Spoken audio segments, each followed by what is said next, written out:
बिस्मिल्लाहिर्रहमानिर्रहीम। सब्सक्राइब करें हमारे चैनल दिल से दीन की बातें, अच्छी अच्छी प्यारी प्यारी इस्लामिक वीडियो देखने के लिए। आप मुसलमान हैं तो दीन हक में अपना नाम ज़रूर करें और 1 से 10 मुहर्रम तक अपने घर में ये काम ज़रूर करें। कौन सा काम, आइए सुनते हैं सैयद अमीनुल कादरी से। अहले बैत से मोहब्बत कर सकते हैं, सिर्फ रावजी करते हैं। रावजी कुछ नहीं करते भाइयों, वो तो सिर्फ सियासत करते हैं। मोहब्बत तो अहले सुन्नत करते हैं, और अहले बैत की मोहब्बत ही ईमान और सुन्नियत है। डरना नहीं किसी से, जितनी मोहब्बत कर सकते हो करना, और उन्हीं की मोहब्बत में न्याज करते हो करो, शरबत पिलाते हो पिलाओ। कहा किसी छोकरे ने कहा कि ये बिदत है, तो मुझे पता चला। मैंने कहा यार ये बिदत है तो क्या ये जाहिल लोग करते थे? तो मैंने सोचा कि चलो सब मसलक की किताबें उठा के पढ़ते हैं। तो इब्तिदा की मैंने मौलवी इस्माइल दहलवी के चचा की किताब फतावा अजीजी उठाई, क्योंकि शाह अब्दुल अजीज साहब जो है उसको मौलवी इस्माइल दहलवी के ग्रुप वाले लोग भी मानते हैं, और हम लोग भी शाह साहब को मानते हैं। शाह अब्दुल अजीज 13वीं सदी के मुजद्दिद है। अब उनके मलफूजात में लोग कहते हैं कि मिलावट हो गई। मिलावट मलफूजात में हो सकती है, सीरत में हो सकती है, फतवे की किताब में मिलावट नहीं हो सकती। तो जब शाह अब्दुल अजीज साहब को मैंने कहा या शाह अब्दुल अजीज अल मदद, इसलिए कि हम नबी की अहले बैत से ही मांगते हैं, और जो अहले बैत के गुलाम है उनसे भी मांगते हैं। और ये जो शाह अब्दुल अजीज है ना, वो फारूक आजम की औलाद में से है। बिल्कुल सही फरमाया, आजम की औलाद में से है। शाह साहब की जब फतवे की किताब खुली तो उसमें लिखा, शाह अब्दुल अजीज से किसी ने पूछा मुहर्रम शरीफ में न्याज करना कैसा? न्याज खाना पकाना नहीं, न्याज का। अच्छा, ये न्याज इतना अहम टॉपिक नहीं है कि मैं इतने हुसैन का जिक्र करते करते करूं, लेकिन दरअसल बात यह है कि जब कभी किसी चीज का इनकार हो तो बात को खोल देना चाहिए, ताकि लोगों में इख्तिलाफ ना हो। पूरा शहर, मैं अपने शहर को मुत्तहिद देखना चाहता हूं, इसलिए कोई गड़बड़ मत करो, मुत्तहिद रहो। और इत्तिहाद कहां होगा? अल्लाह की रस्सी पकड़कर, और अल्लाह की रस्सी अहले बैत है।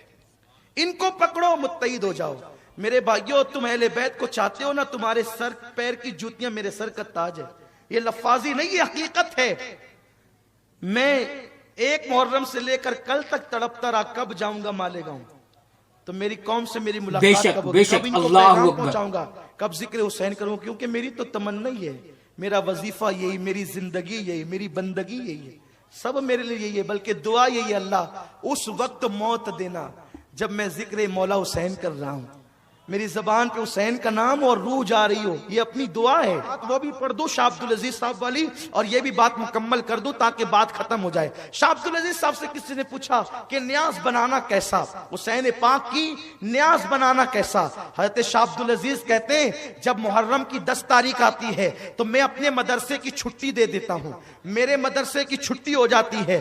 किस मदरसे की छुट्टी? जिसमें शाह फजल खैराबादी जैसा इमामुल मंतिक पढ़ता है और बड़े बड़े लोग पढ़ते हैं। कब मैं मदरसे की छुट्टी देता हूं, तो मदरसे की छुट्टी आप क्यों देते? आशूरा के दिन इसलिए कि वो रसूलुल्लाह के दौर से मोहतरम है और पहले से मोहतरम है। इसलिए कि आशूरा की फजीलत तो यही है ना कि हुजूर के दौर में भी हुजूर उसको फजीलत बयान करते थे। वो वही दिन है कि नूह की कश्ती को किनारा मिला, आदम की दुआ कबूल हुई। तो शाह साहब, आप इसलिए छुट्टी देते हैं कि ये इसलिए फरमाते, इसलिए छुट्टी देता हूं कि उस दिन मेरे आका सैयदना इमाम हुसैन की शहादत का दिन है, और मैं जब मदरसे की छुट्टी देता हूं तो छुट्टी देकर तलबा को छोड़ नहीं देता, बल्कि सारे तलबा को जमा करता हूं, और मैं अपने जाती पैसे से इमाम हुसैन की न्याज करता हूं, न्याज।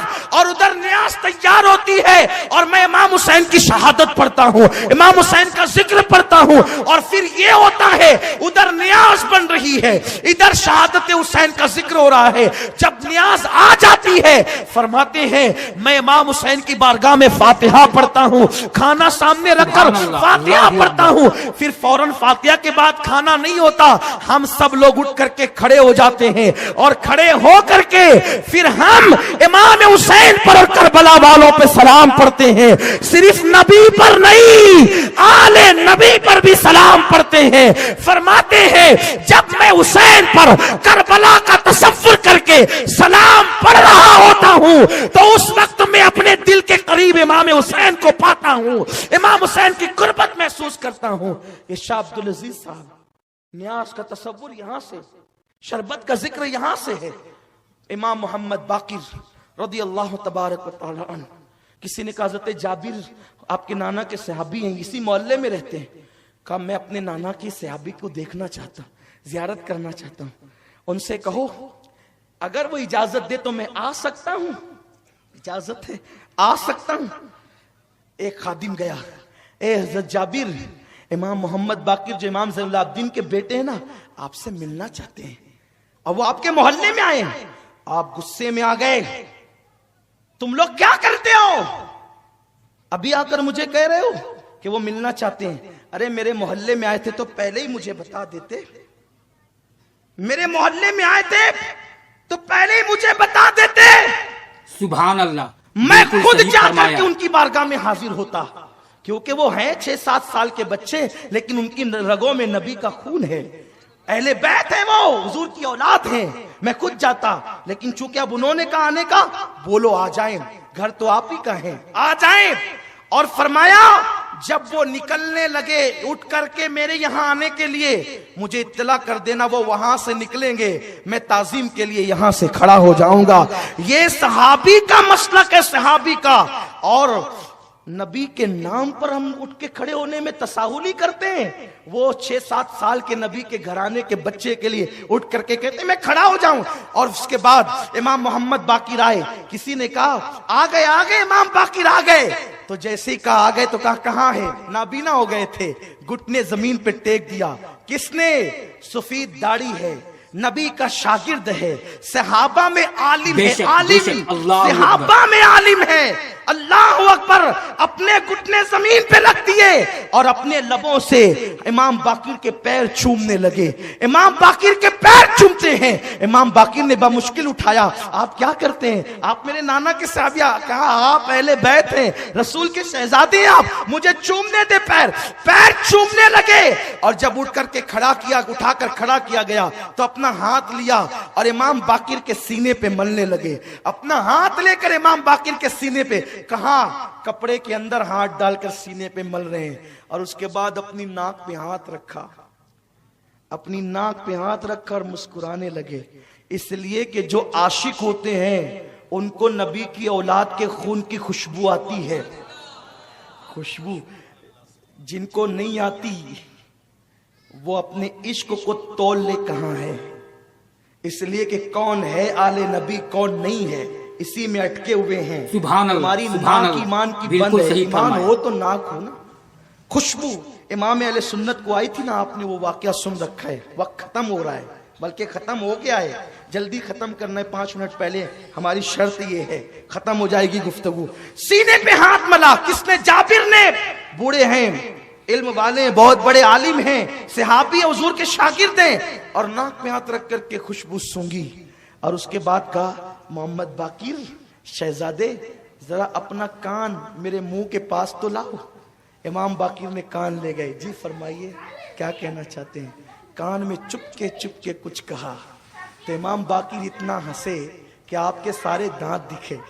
بہت خوبصورت تھے امام محمد باقر، کبھی انشاءاللہ بتاؤں گا کتنے خوبصورت، سبحان اللہ، اللہ اکبر، خوبصورت تھے کہ جوانی میں چہرے پہ پردہ ڈالنا پڑتا تھا۔ کبھی انشاءاللہ اس پر گفتگو ہوگی۔ تیری نسل پاک میں ہے بچہ بچہ نور کا، تو ہے عین نور، تیرا سب گھرانہ نور کا۔ امام باقر کے کان میں کچھ کہا، اتنا ہنسے کہ دانت سب دکھے، چمک والے دانت سب دکھے۔ امام باقر نے کہا اچھا اب میں چلتا ہوں۔ امام حضرت جابر نے کہا ٹھیک ہے۔ اور جب یہ نکلے شاگردوں نے گھیر لیا، اے جابر آپ نے امام محمد باقر کو کیا کہا، ہمیں بتا دیں۔ حضرت جابر کہتے ہیں لوگوں تمہیں کیا بتاؤں، ایک دن میں حضور سے ملنے گیا تھا، آقا سے ملاقات کے لیے گیا تھا، حضور بھی اکیلے تھے میں بھی اکیلا تھا، جا کر کے بیٹھ گیا۔ حضور نے کہا جابر اللہ تجھے بڑی لمبی عمر دے گا، اللہ تجھے غیب دا نبی کرے، اللہ تجھے लंबी उम्र देगा अल्लाह तुझे, इतनी लंबी तू मेरे हुसैन की जवानी देखेगा, उसकी शादी देखेगा, फिर उसका बेटा ज़ैनुल आबिदीन देखेगा, और उसका बेटा मोहम्मद बाकिर पैदा होगा, उसको भी तू देखेगा, तेरी उम्र इतनी लंबी होगी, और एक दिन मेरा बाकिर तेरे घर आएगा। ओ जाबिर, मैं तो आता रहा हूं, मेरे बेटे के बेटे का बेटा भी तेरे घर आएगा, अल्लाह तुझे इतनी लंबी उम्र देगा। जब मोहम्मद बाकिर आएगा ना तेरे घर पे, सुभान तो उसके अल्लाह, कान में बिल्कुल सही मेरा फरमाया। सलाम कह देना कि तेरे नाना ने बाकिर तुझे सलाम कहा है, तेरे नाना ने तुझे सलाम कहा है। तो कहा मैं बहुत बेफिक्र था कि मुझे मौत नहीं आएगी, नहीं आएगी, नहीं आएगी, नहीं आएगी। क्यों? इसलिए कि मेरा ईमान है जब तक बाकिर मेरे घर ना आएंगे, रसूल ने कह दिया कि बाकिर घर आएंगे, तो जब तक बाकिर घर ना आएंगे उस वक्त तक मुझे मौत नहीं आएगी। ए मेरे शागिर्दों, अब मेरा कफन तैयार कर लो, इसलिए कि मैंने नबी की अमानत आले नबी तक पहुंचा दी है, अब मुझे बहुत जल्दी मौत आने वाली है। सहाबी होकर नबी के बच्चों की इतनी ताजीम करते थे, अरे बाकिर की इतनी ताजीम करते हैं, इमाम हुसैन सामने आते होंगे तो कितनी ताजीम करते होंगे। इंशाअल्लाह